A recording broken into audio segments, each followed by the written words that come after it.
What's up everybody, this is DeAlphaWolf here, and welcome to Wolf Whales, a channel all about what ifs, fanfictions, and scenario discussions. This week's what if is what if X-23 joined the MCU. Now some of you may know me from my main channel, where I post video game funny moments, let's plays, and lots of vlogs of my travels. If you are, I really appreciate you coming out to check out my other content, and if not, but you are interested, you should definitely check that out. Just follow the link below in the description. So for this first scenario, we're going to be looking into the Marvel Cinematic Universe, something that I'm very passionate about and love to discuss with others. One of my favorite topics is how and when mutants will be introduced into the MCU.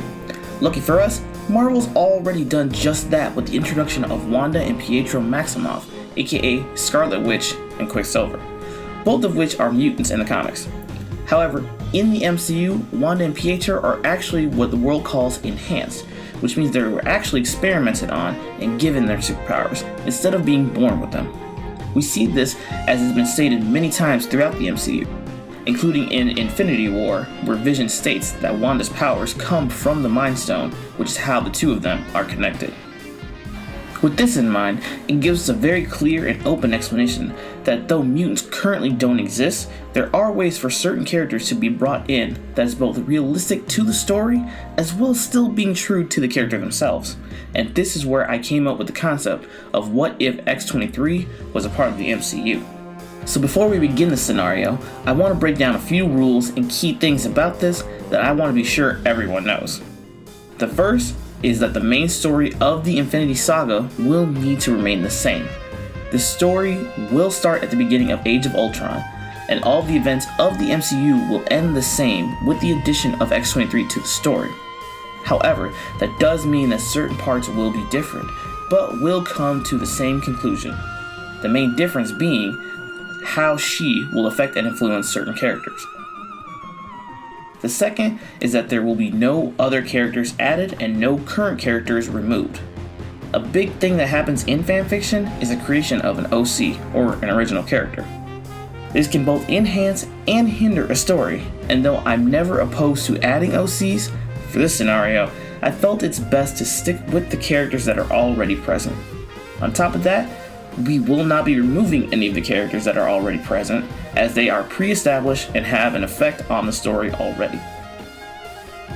The third is what X-23 will actually be using. Now, as X-23 has not made any appearance in the MCU so far, we will be using the same actress and images of the actress from the movie Logan, which would be Daphne Keane.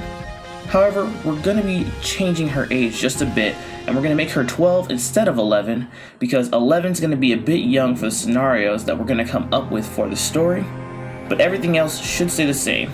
If there are any other changes that need to be made, I'll definitely let you guys know beforehand. Okay, now that we've got all the rules set up, let's get this started. Our story begins with the Avengers' assault on the Hydra base in Sokovia in an attempt to retrieve Loki's scepter, where we get this super sexy action pose right here. The team has found a location, and as they begin to storm the stronghold, Baron Wolfgang von Strucker mobilizes his troops and prepares them for battle. One of the other heads of Hydra advises that they should send in the twins, as this is what they've prepared for, but he refuses, stating that they are not only not ready, but that he wants them to head to the vault and protect everything that's inside. Wanda and Pietro leave, but instead of heading to the vault to guard it as instructed, they head out to try and attack the Avengers. The twins' attack goes basically the same as it does in the movie, with Pietro getting the better of Hawkeye before Clint takes a hit to the side, taking him out of the fight. Tony starts to make his way into the base, immobilizing soldiers as he goes along, before taking down everyone in the control room. Tony exits his armor, putting it into sentry mode, and then begins to download the files and copy them back to Avengers HQ. All the while, having Jarvis scan the room as he suspects that there may be more hidden. Jarvis confirms this and points Tony in the direction of the wall, which he finds relatively easily, and makes his way into the warehouse, while the other Avengers are outside, taking care of the aftermath of the battle, including taking Strucker into custody. Tony is stunned to see the remains of the Chitauri from their battle in New York, and walks around before finding the scepter on a nearby table. Making his way over, Tony reaches out to grab it, but before he can, Wanda comes up behind him and uses her powers on him, sending him into an illusion, where he sees all of his friends dead, as well as the end of the world. As Tony snapbacks into reality, he stumbles a bit before looking around for what may have caused this vision. A low glow catches his eye, and Tony begins to walk toward it, summoning up a gauntlet from his suit and preparing to summon the rest should it be needed, while Wanda, now joined by Pietro, watches in fascination. Tony approaches the device, which appears to be a metal capsule or tube of some kind, the light coming from inside the hollow screen just below it. Quickly tapping on the screen and activating his own AI, Tony tells Jarvis to scan it and tell him what it is and what's inside of it. Jarvis confirms that this is a stasis chamber of some sort and that there is life inside of the container. Tony activates the container, releasing the metal tube and revealing a glass one of cold bubbling liquid. Tony wipes away the condensation and is stunned to see what appears to be a child floating inside the tubes and a breathing mask hooked up to her face.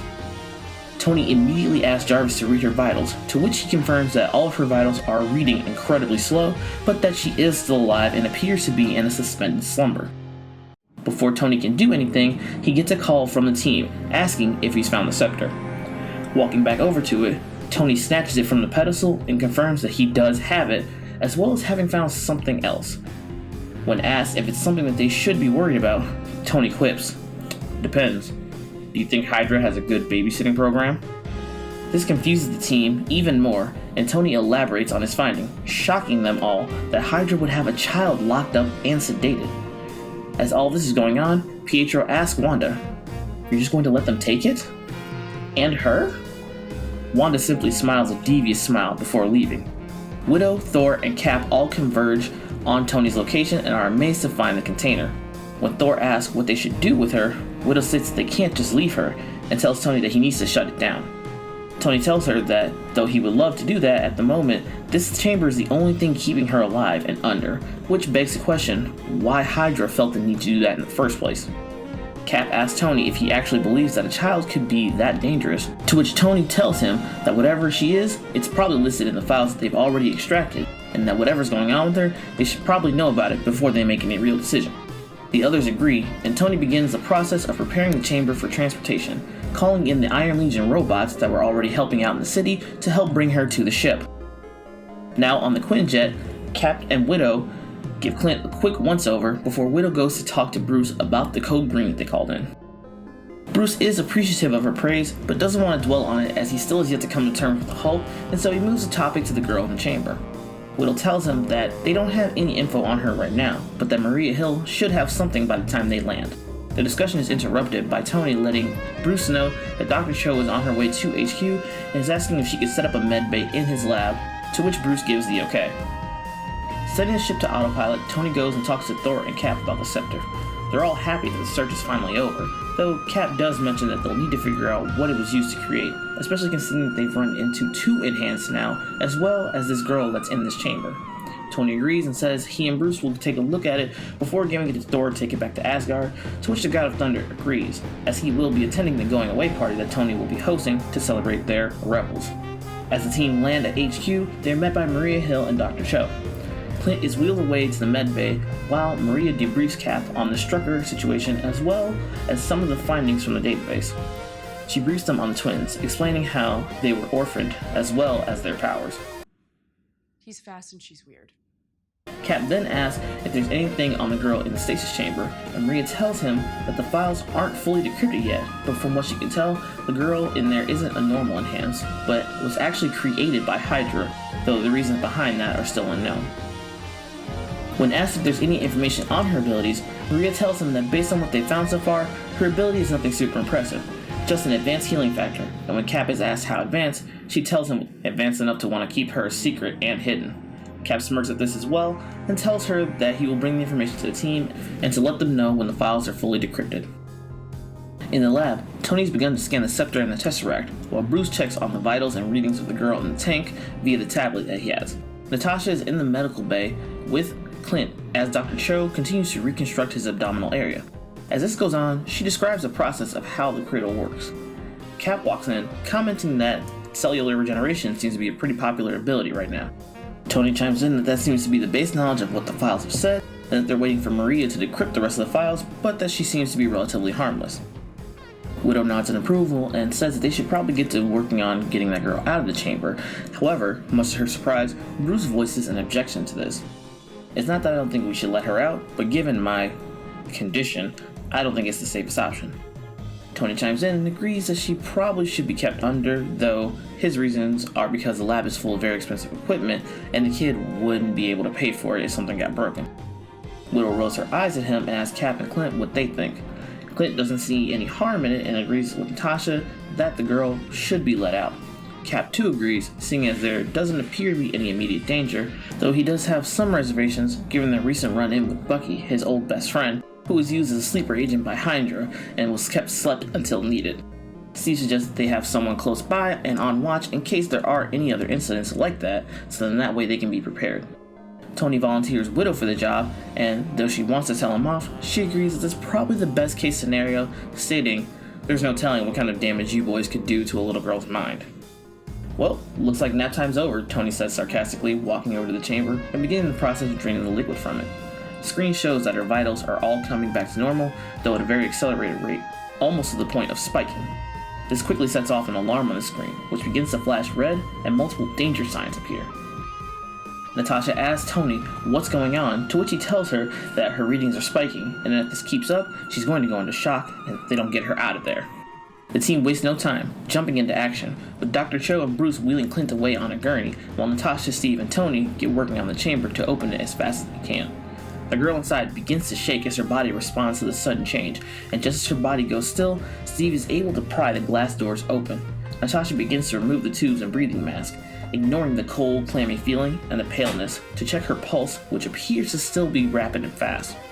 She checks to see if she's breathing, and when it appears that she's not, Natasha removes her from the chamber and places her on a nearby table before beginning the process of CPR. Tony rushes out to go grab Dr. Cho while also ordering Jarvis to call the medical staff down below just in case any extra help is needed. After 3 rounds of CPR, Natasha goes to check her vitals again while Steve checks her pupils for any type of dilation. It's at this moment the girl lets out a blood-curdling scream, startling both Avengers. Tony, Bruce, and Dr. Cho rush back in just in time to see the girl swing her arm outward, knocking Natasha away with extreme force before turning and kicking Steve in the chest, sending him flying and crashing through the window of the medical bay and into the lab. Before anyone can react, the girl immediately jumps up, bringing her to her feet on the table.